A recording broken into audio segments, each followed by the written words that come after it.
அந்த அறிவிப்பால் அன்ப தருவாளே சின்ன அறிவிப்பால் இன்று சுடுவாளே நீயும்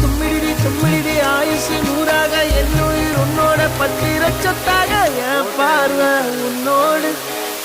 பொம்மை கண்ணோடு பேசாமல் என்னோடு